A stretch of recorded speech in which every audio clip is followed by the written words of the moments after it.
सफला एकादशी व्रत कथा। युधिष्ठिर ने पूछा, हे माधव, पौष मास की कृष्ण पक्ष की एकादशी का नाम क्या है और उस दिन किस देवता का पूजन करना चाहिए तथा उसकी क्या विधि है और उसके करने से क्या पुण्य फल मिलता है, यह सब आप विस्तार पूर्वक कहो। भगवान श्री कृष्ण जी बोले, हे युधिष्ठिर, मैं आपके प्रश्नों का उत्तर देता हूँ। ठीक ठीक, आप ध्यान पूर्वक सुनिए। मेरे अनुसार अधिक दानी पुरुष के अतिरिक्त मैं एकादशी व्रत करने वाले से अधिक प्रसन्न हो रहता हूँ। इस व्रत को भक्ति पूर्वक विधि सहित करना चाहिए। हे पांडुपुत्र, पौष मास की कृष्ण पक्ष वाली एकादशी का नाम सफला है।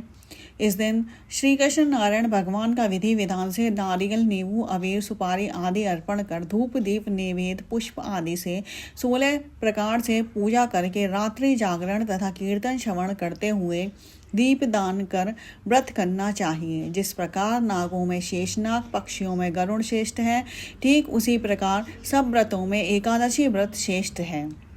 जो पुण्य 5000 वर्ष तक तपस्या करने से मिलता है, वही पुण्य भक्ति भावना से जागरण करके सफला एकादशी व्रत करने से मिलता है। हे कुंती पुत्र, अब आप सफला एकादशी की कथा सुनिए। चंपावती नगरी की महिष्मान नामक राजा के 4 पुत्र थे, जिनमें सबसे बड़े पुत्र लुम्पक था, जो सदैव देवताओं व ब्राह्मणों की निंदा करता, पर स्त्री गमन करता और वैश्यगामी और महापापी था। जब राजा महिष्मान को अपने पुत्र के विषय में पता चला तो उन्होंने उसे देश से निकाल दिया। लुम्पक ने अपनी पिता के द्वारा देश निकाला देने पर विचार किया और अब क्या करना चाहिए, किस तरह अपना पालन करना चाहिए, इस चिंता में फंसकर अपने पिता के ही नगर में चोरी का निश्चय कर वन में रहने लगा। वह रात्रि में चुपचाप नगर में आकर चोरी करता था, प्रजाजनों को मार डालता और अत्याचार करके पिता के नगर का नाश करता। राजा के भय से पहरेदार लुम्पक को पकड़ने पर भी छोड़ देते थे। जिस वन में लुम्पक रहता था, उसी वन में एक बहुत पुराना पीपल का वृक्ष था। वह वन भगवान नारायण का अत्यंत प्रिय था, अर्थात नगर निवासी तथा अन्य सभी लोग उस वन को देवताओं का क्रीड़ा स्थल मानते थे। जब पौष महीना आया तो एक दिन लुम्पक वस्त्रहीन होने के कारण कृष्ण पक्ष की एकादशी के दिन ठंड के कारण मूर्छित होकर गिर पड़ा। ठंड के कारण उसी रात लुम्पक सोया भी ना था। वह अचेत अवस्था में 10वीं की संध्या से एकादशी के दोपहर तक पड़ा रहा। इस तरह वह बिना भोजन किए ही रह गया। दूसरे दिन सूर्य की गर्मी होने से उसके शरीर का शीत कम हुआ और जब चैतन्य अवस्था हुई तो अपने स्थान से उठकर गिरता पड़ता भोजन की तलाश करने लगा। शक्तिहीन हो जाने के कारण वह जीवों को मारने से भी असमर्थ था, इसलिए वन के पेड़ों से जो फल टूट कर नीचे गिर जाते थे, उन्हें ही खाने के लिए उठाकर ले आया और उसी पीपल के वृक्ष के नीचे रखकर दुखी हो बोला, हे भगवान, इन फलों को आप ही खाकर तृप्त हुए। क्योंकि वह दुखी था, क्रोध के कारण उसने ऐसा कहा था।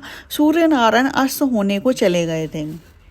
रात्रि बढ़ती जा रही थी। अपनी इस व्यवस्था के कारण वह रोने लगा और भूख के कारण उसे रात भर नींद नहीं आई। इस प्रकार पापी लुम्पक को उस भूल में हुए उपवास तथा रात्रि को जागरण करना व क्रोधवश भगवान को फल अर्पण करना अनजाने ही एकादशी व्रत हो गया, जिनके कारण भगवान नारायण अति प्रसन्न हुए और उस पापी के सारे पाप नष्ट हो गए। प्रातःकाल होते ही अनेकों सुंदर वस्तुओं से सजा हुआ एक घोड़ा लुम्पक के पास आया और उसी समय आकाशवाणी हुई कि हे राजकुमार, नारायण की कृपा से तेरे सारे पाप नष्ट हो गए हैं, अतः अब तू अपने पिता के पास जाकर राज्य सुख भोग। आकाशवाणी सुनकर लुम्पक अत्यंत प्रसन्न हुआ। अच्छे अच्छे वस्त्र धारण करके अपने पिता के पास पहुंच सारा वृतांत कहा। तब राजा महिष्मान ने अपना राजपाट पुत्र को सौंप दिया और स्वयं भजन करने के लिए वन को प्रस्थान कर गया। जब लुम्पक राज्य करने लगा और वह उसी स्त्री बच्चे सब नारायण के भक्त हो गए, वृद्ध होने पर अपने पुत्रों को राज्य सौंपकर लुम्पक वन में भगवान नारायण की उपासना एवं भक्ति करने को चला गया और अंत में विष्णु लोक को प्राप्त हुआ। जो मनुष्य ने पूर्वक श्रद्धा भक्ति के साथ पौष मास की कृष्ण पक्षी वाली सफला एकादशी का व्रत करते हैं, उनको अंत में मुक्ति प्राप्त होती है और इसके करने से अश्वमेध यज्ञ के समान फल प्राप्त होता है। इस दिन तिल और गुड़ का सागर लिया जाता है।